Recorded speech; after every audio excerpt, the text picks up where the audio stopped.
जब जनता एक हो जाती है तो उसके सामने क्रूर से क्रूर शासक भी नहीं टिक सकता। अतः जात पात ऊंच नीच के भेदभाव को भुलाकर सब एक हो जाइए, सब एक हो जाइए, सब एक हो जाइए। आज हम लोग शोषण के विरुद्ध अधिकार,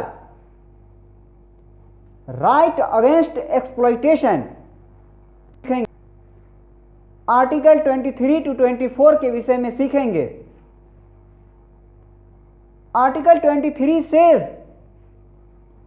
traffic in human beings and beggar and other similar forms of forced labor are prohibited। दास एवं बेगार प्रथा पर रोक।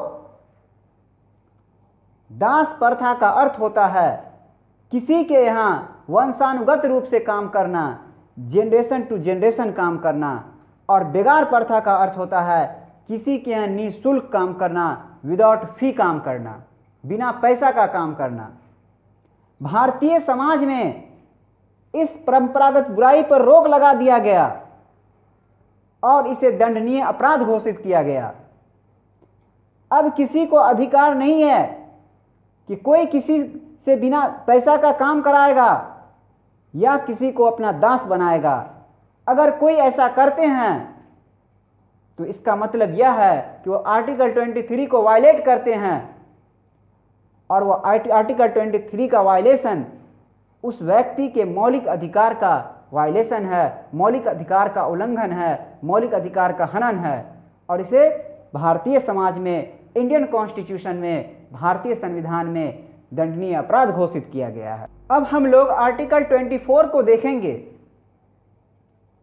Article 24 says A special provision for the protection of children is made in Article 24, which provides that no child below the age of 14 years can be employed to work in any factory or mine or any other hazardous employment।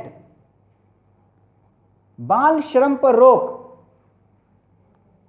अनुच्छेद 24 के द्वारा बाल श्रम पर रोक लगाते हुए यह कहा गया कि 14 वर्ष तक के बच्चों को कारखाना में अथवा किसी भी जोखिम भरे कार्य में लगाना अथवा किसी भी जोखिम भरे काम में लगाना दंडनीय अपराध है। आप किसी भी बच्चे को, 14 वर्ष तक के बच्चों को या उससे कम के बच्चों को आप किसी जोखिम भरे काम में नहीं लगा सकते हैं, किसी कारखाना में नहीं लगा सकते हैं। अगर लगाएंगे तो आप दंड के हकदार हैं। आप आर्टिकल 24 को वायलेट कर रहे हैं, ये दंडनीय अपराध है और आपको कानून के द्वारा सजा दी जाएगी। और यहीं से मैं इस वीडियो को रेस्ट दे रहा हूं। जय हिंद, जय भारत।